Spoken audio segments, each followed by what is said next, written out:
of snow that we're going to get, but we focus more on what the impacts happen to be able to make sure that we're well prepared. Over the last couple of days, our teams have been coordinating with the various agencies, counties, and federal partners to ensure the Commonwealth is well prepared for the impacts. Just this morning, our teams met with Governor Shapiro to review the anticipated impacts and our collective readiness for this entire event. We have hosted calls with county emergency management offices to assess their preparedness and identify any gaps where they may require assistance throughout the storm. We have also coordinated with other state agencies to assess their readiness and ability to assist as needed. Yesterday, we activated our Commonwealth Response Coordination Center daylight hours for planning, resource coordination, and public messaging. And today, we will be finalizing the timing for a transition to 24/7 operations of the Commonwealth Response Coordination Center on Saturday or tomorrow for the duration of the storm and the continuing impacts in the following days. While no two storms are alike, we approach every winter storm with the same amount of concern for the safety of the residents of the Commonwealth and do everything in our power to minimize disruptions and provide assistance when and where needed in the most expedient manner. However, we can't do this alone. The public plays a significant role in preparedness activities. The sad fact is that despite our best attempts, this storm will most likely result in tragedy somewhere in the Commonwealth, whether it's a multi-vehicle accident while traveling during high-impact times on the roadways, accidental fires that occur from use of non-conventional heating sources, carbon monoxide poisoning from improper generator use during a power outage, or increased stress on heating systems that are not properly maintained, especially with the cold temperatures. The list goes on and on. While it's easy to become fatigued with the amount of messaging on these types of events, it's critical that the public do their part to be prepared not only for themselves and families, but also to assist neighbors in their communities during and after this impactful winter storm. Little things like families, once they dig out and assist their neighbors and check on family members and neighbors to make sure they're okay. It's like identifying your local fire hydrant and being able to dig it out so the fire companies have access to that if there's a fire in the community. I urge every Pennsylvanian to maintain their vigilance throughout the storm and the days that follow, monitor trusted media outlets for updates, and take appropriate steps to stay safe throughout the event. If anyone has questions on what to do or how to prepare for situations like we're about to face, we urge them to visit the ReadyPA website at ready.pa.gov. There, they will find information and helpful tips, including checklists for what to include in your home and emergency car kits and other helpful pieces of information. Now I'd like to turn the podium over to Secretary Mike Carroll from PennDOT to discuss their preparations. Thanks, Director Padfield. I'm Mike Carroll, the PennDOT Secretary. I'd like to thank the other agencies here today for their collaboration and work as we head into this weekend. This weekend, we are expecting the most significant statewide winter storm in several years. And we are mobilizing our PennDOT teams around the state to respond. We are already pre-treating roads in anticipation of the storm, and we will be working around the clock to keep our roads safe and passable. However, we're expecting snow to be falling at rates of 1 to 2 inches per hour during the height of the storm, which poses the real challenge for our plowing operations. For us, rate of snowfall is as important as the amount of overall snow. Please remember that while snow is falling, roads will not be completely clear of snow and ice. Starting at midnight Saturday into Sunday, we will be implementing a Tier 4 vehicle restriction on the entire interstate network and on the Pennsylvania Turnpike and all of its extensions, along with other major roadways in Pennsylvania. And of course, a Tier 4 restriction means no commercial vehicles are permitted starting again Saturday night at midnight into Sunday. Additionally, all school buses, commercial buses, motor coaches, motorcycles, RVs, motorhomes, and passenger vehicles that are towing trailers are not permitted on roadways while the Tier 4 restriction is in place. The decision to implement these restrictions was made with the intention of balancing safety for everyone on the roadway, including commercial drivers. And of course, we will remove the restrictions as soon as conditions warrant. Check 511pa.com for the latest on vehicle restrictions. Again, 511pa.com, a wonderful resource for information during the storm. PennDOT has more than 2,600 plow trucks and rented plow trucks, a full supply of salt, and well over 5,000 workers at our stockpiles across the state in every county ready to respond. And while our PennDOT teams are out in force working to keep roads safe and passable, it truly is critical that you all, the public, avoid travel as much as you can. My preference would be a Sunday stay-home day, watch the NFL games despite the fact that the Eagles and Steelers are not playing, probably a wise move. We always prioritize higher traffic roadways when we plow, and we make sure that we keep those roadways first, foremost safe and passable, and then proceed to the secondary and tertiary roads. We will move equipment before the storm to address specific regional needs, and as the storm unfolds, we'll direct resources, equipment, and manpower to meet specific needs in specific counties. And as I said, 511pa.com is a continuing resource for travel information. Again, if you have to go out, it'd be a smart thing to check PA, 511PA. When the storm leaves our Commonwealth, our mission will continue. As with every storm, we will continue to treat roadways throughout the storm and after the storm with blowing and drifting and other such needs. PennDOT's folks are ready to meet the challenge that's before us. We ask that you be our continued partner in keeping roadways safe, and the best way you can do that is to just stay home. If, and I hope it's not happening, but if you do drive, please be safe. Leave extra space, slow down, safety first for everyone on the roads. I'm thankful for the work that the PennDOT folks will do over the next few days. They're dedicated public servants. They work really hard to meet the needs of Pennsylvanians, and I'm proud of the work that they do.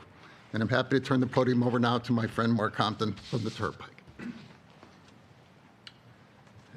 Thank you, Secretary Carroll. You know, in our business, we're either planning for winter or we're in winter. And we are ready to put that plan in place starting this weekend.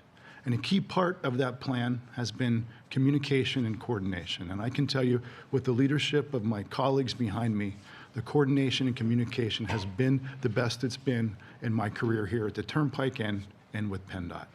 And a key part of that coordination does get to the restrictions that Secretary Carroll had spoken to. We ask you to please take those restrictions very, very seriously. Because with the different data points we have around weather, with the data points we have around where traffic is moving, we put those restrictions on and when they're needed. And as the Secretary said, we will pull them off when they are not needed. These restrictions aren't about the quality of the driver. These restrictions are about the amount of time it takes for us to clear an incident on one of these roadways. We ask you to please adhere to these restrictions. We understand this isn't going to be blizzard-like conditions. This is going to be blizzard conditions when you're talking about the amount of snowfall that's going to happen during the day Sunday. So we ask you please to adhere to these restrictions and know that your partners here will be ready, and we will be attacking the storm with all force. But we need you to do your part, and a key part of that is staying off the roads, especially whenever the restrictions are in place. If you do that, that'll enable our crews to get out there safer, to clear the road and get you back to moving commerce and yourselves in a quicker manner based on the fact that we were able to clear it quicker. So please do your part so we can do ours. Thank you very much. It's now my pleasure to introduce to you our partner with State Police, Colonel George Bivens. Thank you, sir. Good afternoon, everyone. Thank you for joining us and raising awareness about this important safety message as we prepare for potentially hazardous winter conditions. The Pennsylvania State Police urges all drivers to use patience and caution when driving in winter weather. By all available forecasts, this is a significant winter storm and should be treated as such. If you don't need to be on the roads, please stay home. If travel is unavoidable, we ask that you be especially careful and keep these important traffic laws in mind. First, slow down. Police can issue citations for driving too fast for conditions, even if you are traveling below the posted speed limit. Winter weather creates hazards that necessitate reduced speeds. Clear your vehicle. State law requires drivers to maintain a full, unobstructed view of the road. Snow and ice must be removed from the windshield and all windows. Police may issue a citation if your visibility is obstructed. Drivers must remove snow and ice from the hood, trunk, and roof of their vehicles. If the accumulated snow or ice poses a threat to people or property, you can receive a citation even if nothing falls from the vehicle. Please give emergency responders space. Pennsylvania's Move Over law requires drivers approaching an emergency response area to safely move one lane away. If merging is not possible, you must slow down. This includes areas where tow trucks are assisting disabled motorists. Also, please turn on your headlights. State law requires headlights to be on whenever windshield wipers are in use due to precipitation such as snow or sleet. If you are involved in a crash or slide off the road and become stuck, please remain in your vehicle. Do not stand outside of your car, on or near the roadway.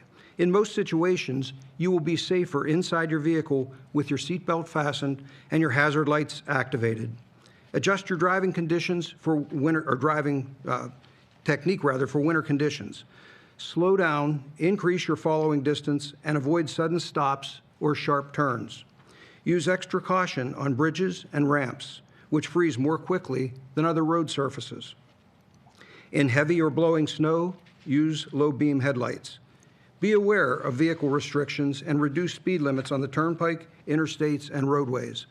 As this winter storm impacts the Commonwealth, our troopers stand ready to respond. The Pennsylvania State Police will have additional troopers available to handle emergencies as they develop. If you need assistance, call 911 and we'll get to you as quickly as possible.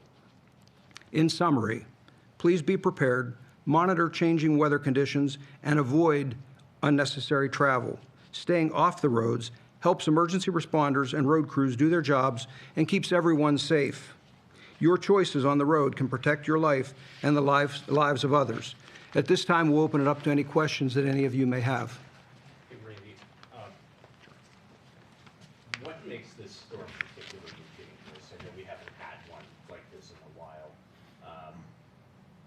What should people kind of be keeping in mind, given that there are some real dangers? So as I indicated in my remarks, we look at the impacts, right? So we know there's going to be travel impacts. We know that there's potentially going to be critical infrastructure impacts after this. I think it's the combination of the snow, which is a lot more than we've seen in recent years, but also the extended duration cold. So the latest updates that we received is, at least a week where we're going to be kind of below freezing. So we see a lot of impacts from that, and we anticipate those. So loss of heating systems for congregate care facilities, or multi-family dwellings, those types of things. We see more water main breaks. We see increased residential structure fires, those types of things. So it's a combination of the snow. Obviously, we know what the impacts are going to be there, and we're committed, that's why we're activating the Commonwealth Response Coordination Center, to be able to shorten our reaction time to any needs that the counties may have or the communities may have, but also to share information. Secretary, 2 hours or sooner to be able to review those to see if we can lift those or to see how they're working. So we're really committed to that, but I think it's a combination of factors with this. It's snow that we haven't seen in a number of years to this degree, and it's also the extended cold that we're going to see. You mentioned how each storm has its own attributes. I guess the last one analogous to this is December 2020. We got, 11 inches or so, and that one changed over to sleet also part of the way through. But then we didn't have the cold that you talked about, including in advance of this one. I'm just wondering whether it's you or Mike or Mark talk about sort of those very specific things about this storm, how that might change how you approach it compared to even another storm with this amount of snow. Sure, I'll turn it over to Mark here, but we look at each storm differently, and there's a lot of information, a lot of data points that we take into consideration that we use to inform our decisions. And ultimately, the forecast is the forecast right up until the precipitation starts, and then we get into nowcasting. So we have a state meteorologist, we work with the National Weather Service offices, we have good weather data that comes in from the roadway weather information system that PennDOT has and the Turnpike has. We take a look at all those data points to kind of adjust what our plans happen to be. So we take a look again at the impacts in totality and then try to prepare for those, because in our business, we talk about, people talk about best practices. There's really no best practices, because if you change one of the variables, right, on the storm or something like that, that completely throws off what our plan should be. And that's why we make sure that we're flexible and can adjust on the fly. But Mark. Yeah, just in terms of like the street cold also in advance of this one, and then kind of the fluffy snow changing over to sleet? Anything specific that So we're in the process now of brining the roadways in anticipation of the storm. So that is already underway, and that will continue through today and into tomorrow. And the forecast doesn't call for ice, at least at this moment, which is really helpful for us. So a snow or snow sleet combination, there's not much of a nuanced difference there in terms of our response. So ice would be more problematic and raise more concerns, but I'd say we're prepared at this point. Secretary, there's a lot of people who are going to hear this. They're going to say, I understand all of these warnings. I'm still going to drive down to the store to go get something to eat or get something to drink. What do you think you would say to people who maybe aren't taking this as seriously as they might? I'd say that you're putting your life at risk and you're putting others' lives at risk, or you're putting your health at risk and you're putting the health of others at risk. Is it really worth it to go down to the corner store? I realize there's a lot of nuance to this, but can you talk about sort of where PennDOT's responsibility ends and where the responsibility in terms of treating roadways and so forth? Essentially, somebody wakes up Monday and there's a road that's not plowed yet. Whose responsibility was that? So, of course, there are city and township and borough roads in addition to the PennDOT's and the turnpikes roadways, and the average person may not know the nuance of all of that. But I would offer that the partners that we have in local government do a good job. They will be put to the test, as we will be with this storm. But I have every confidence that they will do a good job. They're not going to have pristine, clear roads during the height of the storm. There's going to be snow on the roadways, on local roadways as well as PennDOT roadways. But they will work hard and they will do their best. And depending on the size of the township, a smaller township would have fewer resources than a city would. But our local partners do a good job. And then does FEMA get involved? If there's somebody who, and our meteorologist tells us there's maybe a better than average chance with this one of people, of it being, especially if you're sort of off a tertiary road, of it taking some time. Does FEMA get involved if there's somebody in a bad situation, but off a road that would be sort of the responsibility of some people? The answer to that is it depends. So we're part of a tiered system, right? So every municipality in the Commonwealth has a municipal emergency management coordinator. We work with the counties, obviously, in the county emergency management offices, but we may get to a point where there's specialized resources that are needed. I can think of an event a number of years ago where there was somebody on the top of a mountain and they had called 911 and they didn't have the resources to get there. So that came to us and we worked with the team to try to figure out what are the best resources, reach out, talk to the National Guard to see what they have, see what other state agencies have to be able to provide that resource, even taking a look at aviation resources, things like that. So it just depends. If it can be coordinated and handled at the local level or the county level, we may never get involved with that. But if it's beyond their capability, it will come to us. And then we'll work it with, a team of experts to be able to figure out what the courses of action happen to be and pick the best course of action. We have some state governors that are kind of declaring already declaring emergency state wherever they're at. Maybe go into some of the choices for why Pennsylvania hasn't done that, or where we're kind of at in that. Sure, that's a great question. So that has been something that we take a look at all throughout. We have our teams actually taking a look at that based on this morning's forecast. There'll be some more information coming out later today regarding that. But that's a tool that we have in our toolbox to be able to use it. And we usually wait to make that decision a little closer to the event to be able to refine the forecast. So we've been taking a look at the forecast for the last number of days and kind of refining our plans. And we're also taking a look at the authorities under a state proclamation and whether that would be beneficial to us. So that was a discussion with the governor this morning. What would change if we did get a emergency declaration statewide? I guess what resources would that activate? So that provides some additional authorities. Predominantly, it's funding to be able to support state agency response, right? So we have state agencies that are going to be involved in the response. We'll be activating the Commonwealth Response Coordination Center. We'll be bringing other state agency representatives in. So it would be anything that we would need to be able to respond to the storm. But it's also certain other authorities that the governor may have under the disaster proclamation. It just depends on what we would need. Some of the things on the transportation side, we take a look at hours hours of service waivers, those types of things that we may need for fuel delivery. So there's not one specific thing. You know, we take a look at what we need based on the impacts of the event. How, have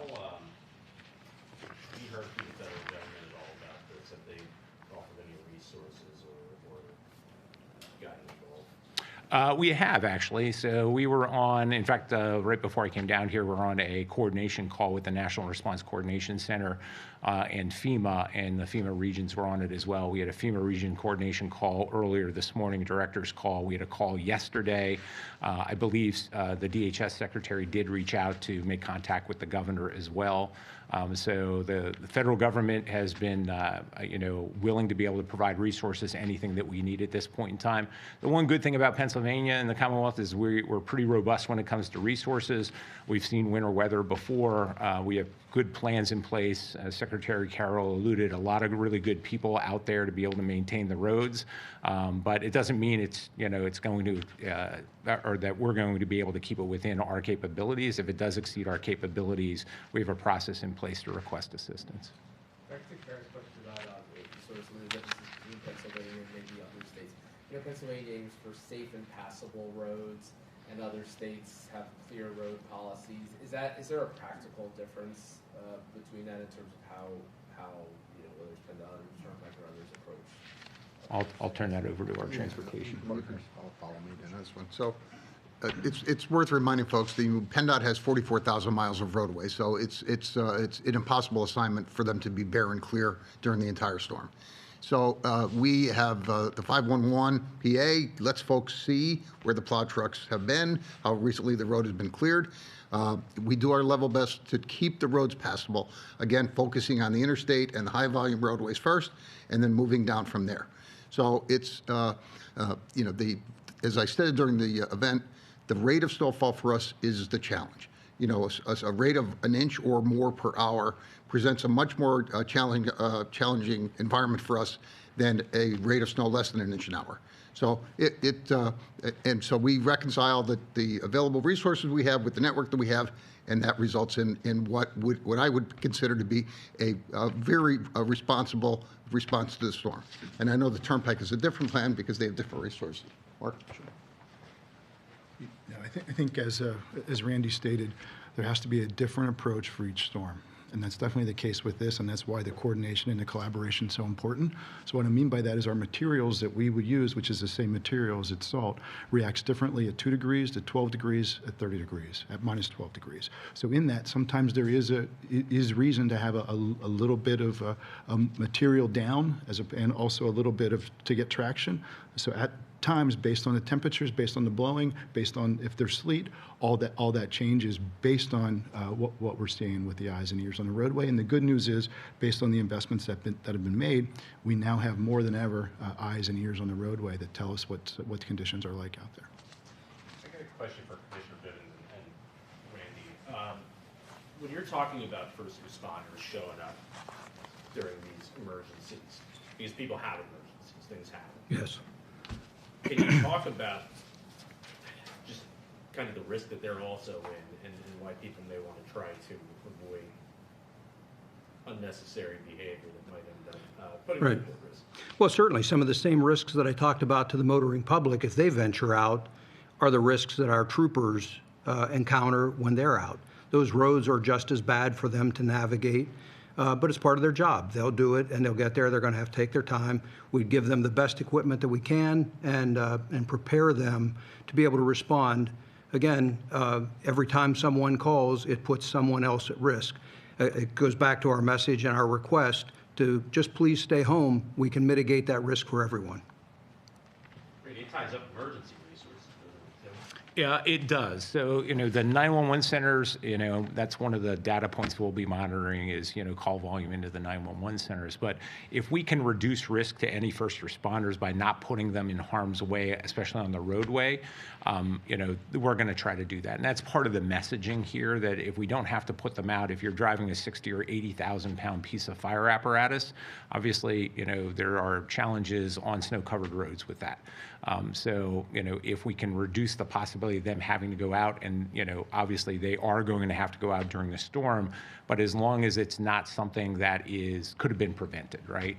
Just like my comments regarding, what we see, despite our best public messaging, we still have extremely tragic situations occur during these events.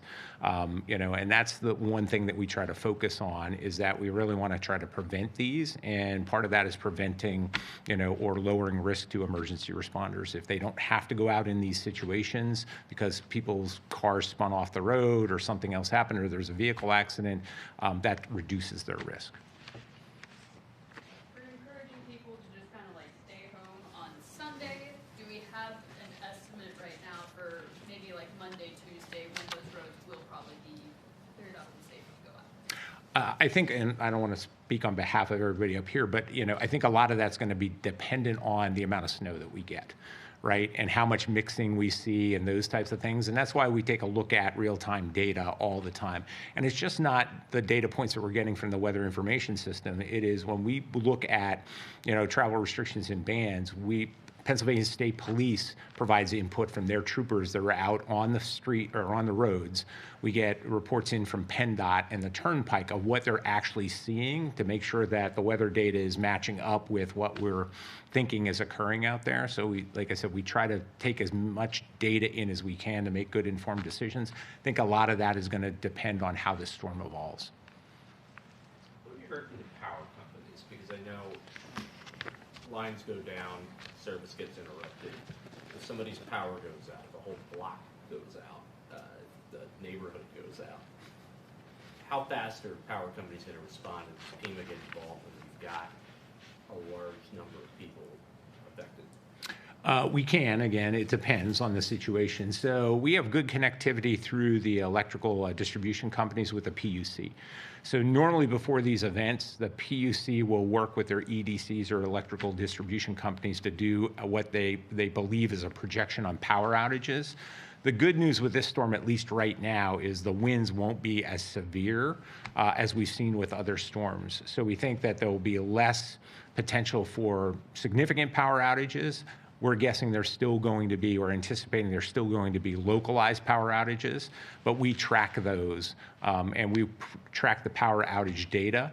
And then if we see situations, we can get on calls with the PUC, the providers, things like that, to kind of work through the problem set. If there's downed trees, if there's telecommunication wires involved, those types of things, and work that complex problem set to be able to get a resolve to that. But with this storm right now, we're going to see some moderate winds, but not to the degree that we have in the past. So I think we'll see less power outages, and we're hopeful that that is going to be the case.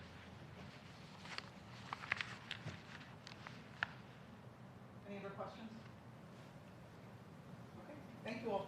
All right, thanks everybody. Thank you. Randy, when you said listen to trusted media sources sitting next to Tom, I wanted to ask you who exactly you have in